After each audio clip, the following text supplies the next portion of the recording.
One of the things that we've seen over the last couple of years is this whole concept of people being able to access music, whatever music they want, wherever they happen to be, without actually having to possess it. Not having to save something to a resident hard drive someplace or load up a device with a playlist before you leave a house. And in the interim, what we've seen are companies like Slacker and Pandora and Rdio come in to fill this new emerging need. Can you talk a little bit more about that and why we're seeing this happen? Sure, and I think it's only happened recently, actually, that we've reached this tipping point, and the tipping point is occurring because we have reached a mass adoption of connected devices that can talk to the internet and pull down a music stream or a video stream, and more consumers are having more and more devices like these in their lives. So it just doesn't make logical sense for people to have multiple external hard drives with their music and movie collections on them to manage all the various collections throughout all of their devices. The only thing that makes sense is for you to access your collections through a cloud on all of your devices one time. How does Rdio differ from any of these other services? I think first and foremost, we are the only service that's been built from the ground up with the notion of social music discovery. What that means is discovering new music through people you trust, who have good taste in music, whether it be jazz or alternative or classic rock. We've taken a page from Twitter, so just as you have, theoretically at least, access to every single website in the world and every single YouTube clip in the world, how do you make sense of that? Well, you follow Alan Cross, you follow your favorite sports star, you follow the New York Times or the Toronto Star or whatever to help you prioritize what to read first and what to watch first. We kind of went crazy in the post-Napster world where we had an opportunity to choose for ourselves from millions and millions and millions of tracks. And that was really cool for a while. Mm-hmm. Then we realized, I think, that we were spending all our time researching music and searching for music and not enough time actually listening to it. And sometimes you just want to turn on a stream or turn on a radio or something where somebody picks the music for you, although you trust them to pick the right music. And that's where the successful curated streams are coming in. When somebody signs on to Rdio through like an iPhone or whatever it is, the music is resident somewhere. Okay, so it's not my music going up to a cloud someplace. It is already there, correct? That's correct. Okay, and then how are the playlists generated? By these curators, or can I create a playlist on my own? Yes, you can, first of all, we have a tool that enables you to, within a few seconds, match your existing collection of music that you've bought on iTunes or Windows Media Player or wherever, and pulls it into the Rdio cloud within, again, a few seconds. And in terms of playlists, playlists happen, there are a couple different kinds. Ones that you manually create and pull songs in within a genre or a theme or whatever, and you can share them with people both within the Rdio ecosystem and out on Twitter and Facebook. You can also collaborate with another person or a group of people you trust in, say, jazz or songs about cars or things like that. And you can subscribe to other people's playlists. And anytime anything changes on a playlist, someone moves something around, adds new tracks, you're notified. And so it's constantly pulling you back.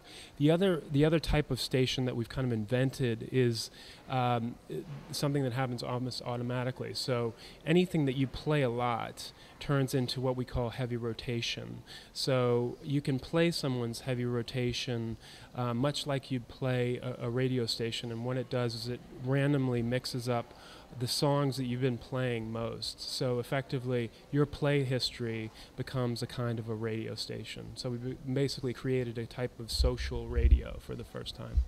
Unique to the individual user. Unique to the individual user. So for the first time, when you dial into Rdio, you're not pulling up this, archaic spreadsheet of music files that you've had to manually drag and drop, laboriously hour after hour.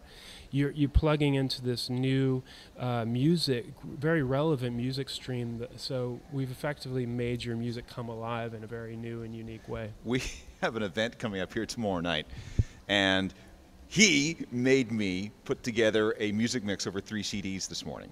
I hadn't done that for a while. Fantastic. And I forgot how long it took going through. I have 36,000 songs on my computer. Going through all the songs, dragging them, creating playlist titles, dragging and dropping them across, and then burning them individually, and then having to print liner notes for each one of them, and track listings for each one of them. It took me an hour. And I thought, there's got to be a better solution. Oh, wait, I'm talking to the Rdio guy today. Maybe this is the sort of thing that we're talking about. I had an argument with somebody the other day about, why would I want to be able to do this? I can just upload all my music into my Gmail account and access it from there, so that way I can keep everything, organized that way. But that's a lot of work. It is a lot of work, and one of the points that we got to very early on was that, or the notions that we developed were theories that was that a lot of people give up on music completely after university and college because it's just simply too much work to face the spreadsheet. You have all kinds of time when you're young and you've got nothing else to do but study, drink, chase the opposite sex, and listen to music. Exactly, and after college you have your Neil Young, you have your Def Leppard records and whatever, and that's all you need, so you think, and every once in a while you listen to hear something on the radio that you like, but by and large you kind of give up because it's so much work. With Rdio, you're just literally you're following people, and the new relevant music's coming to you very seamlessly. Okay, let's talk about licensing. You are in Canada. Correct. How did you manage to get the licenses to use all these songs? Well, first of all, I wasn't the one who did the licensing, but I will try to answer the question as best as possible. We went in with the intention of launching both in Canada and the U.S. right from day one, because Canada is a very important market to us. The music is unbelievably strong here. The scene, the artists, and a lot of rabid fans. So it was very important for us to launch in both Canada and the U.S. from day one. And we just did the deal simultaneously with that intent. Okay, so why is somebody like Pandora and Spotify claiming that they have problems? What were you able to do that they haven't been able to do? Or is that something different? Is that a matter of copyright fees? I think the thing that we did differently was we prioritized Canada. So it was a prerequisite for us to launch in Canada and the U.S. at the same time. And we prioritized it as such when we were getting the rights. So I think that's what we did differently. Yesterday, Amazon announced their cloud player, where it's actually pretty cool because they'll give you 5 gigabytes to begin with, and if you buy something from the Amazon store, you get 20 gigabytes, and anything that you buy from the Amazon store doesn't count towards your storage, which is nice. And then it will scan your computer, your music library, and will automatically upload everything that's not uploadable, but will duplicate it in the cloud so you can access it from wherever you want. It works on Android, works on BlackBerry, works on Palm devices. Doesn't work on iOS 4 yet, but I'm sure that's coming because Amazon doesn't care. It's an interesting thing. It's an interesting way to combine both sales of music and cloud storage and cloud playback. If I'm Steve Jobs, I think my liver is doing flip-flops in my abdomen again, because this really could be a super shot across the bow for iTunes. What do you think of Amazon's new venture? Well, first of all, I love Amazon, the company. I have a great respect for them and everything they do. And I think you're right. I think, if you're Steve Jobs, you've obviously just your liver's turning over or whatever is happening internally. But yes, you should. He would definitely be take notice of a move like this.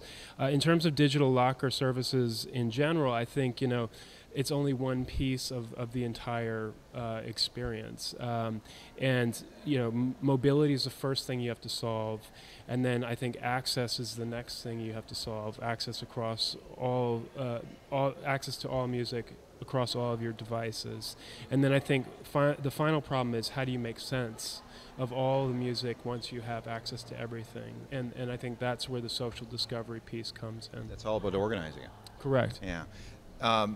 The next big battleground is going to be the car. Right now, CDs, AM, FM, and anybody who wants to go through the hassle of plugging in their MP3 player through their car stereo, that's basically what we have to choose from now. But we're only years, if not months away from, I guess, what would you call it, smartphone integration into your infotainment system in the dashboard, whereby getting Rdio through your car stereo will be as simple as getting it through your iPhone right now. Well, I mean, you can already today, with an adapter, plug in your smartphone and play your Rdio music, both the stuff that's locally cached and the stuff that's streaming via IP. I think where we're going, you're absolutely right. It is all about the car, and that is the one environment that everyone uses on a daily basis, and you need to have your access to your music there.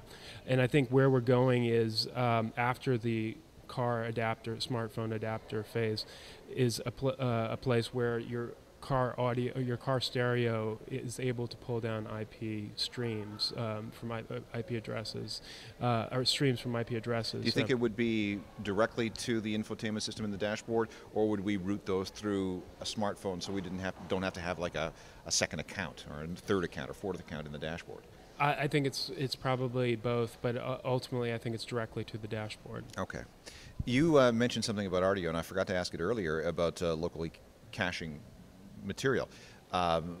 You stream it directly from the cloud, correct? But what is resident on the hard drive, or what is resident locally? Whatever you choose to make resident locally on the hard drive. So you can save songs, playlists, albums, and you can save as much music as your device, your memory card will allow you to do.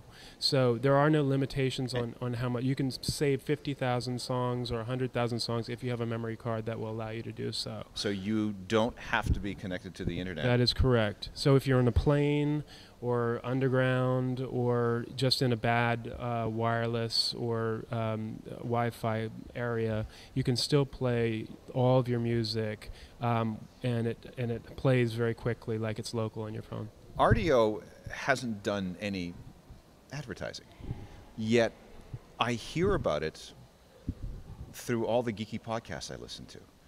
Like the frontline adapters have really gone crazy over Rdio. They love it. That's great to hear. I was listening to Mac Break Weekly this morning, and all they're talking about was Rdio versus the new Amazon system, and it's kind of cool. So this, maybe because you built it from the ground up, maybe because you're headquartered in San Francisco, you just got the geek constituency on your side from day one. That's great to hear. I think we haven't done much advertising or marketing at all. We really firmly believe that we wanted to get the product right and make sure that we were listening to the early users, do all the most requested features and fixes first before we started to talk about it. And now we're beginning that process of marketing and talking about it more broadly. I have it on my iPhone. I use Rdio when I'm walking the dog, and the whole idea of having to sit down and create playlists manually seems about as primitive as an Underdash 8-track player now. And as does the idea of having to drill down your collection, the spreadsheet again, that you've manually had to build to find that one song. Now you can launch an application and suddenly, all of your network's music history, everything that they've played, all the albums that they have added, the playlists that they've created, it's all there for you, and you just hit play. And it's all tagged. Correct. And you got the artwork, and you got everything that you like. That's one of the things that I have real trouble with when I'm ripping my own CDs is they get tagged wrong. The artwork gets, the wrong artwork is there. I have to go back and manually fix it. I have to buy a third-party piece of software, which may or may not fix it. But Right. you guys got that all covered. Hopefully, Yeah. yes. We've taken great pains to get it right. So now what's next for Rdio? What are you going to do now? We have a really exciting year planned this year. Again, we launched pretty quietly in August. We were doing fine-tuning up until about now, and we have a lot of exciting announcements planned, both territorial expansion, and we're going to continue to get out on new platforms and devices, and lots of exciting new features and functionality planned as well. But we're going very quickly. And in the 6 months that we've been out, we're already on iOS devices, BlackBerry, Android, Windows Mobile 7, Google Chrome Store, Sonos, Roku. I mean, we've gone extremely quickly. Yeah, you certainly have. I don't think that there's a platform where you can't get you. There are a few, but soon there won't be many. They're pretty obscure. Yes. Yeah, I'm sure there's some Linux guy going out there. I can't get it on my Ubuntu 4 or something like that. I think we're in for a really interesting, very disruptive time in the way music is distributed and consumed. We saw it begin with Napster and the widespread adoption of MP3s and the abandonment of physical media in favor of something more virtual. But now, why would you want to have stuff cluttering up on your hard drive? There are still going to be, I guess, people who are going to want to be able to own and control. Sure. But, I mean, if you're paying $10 a month...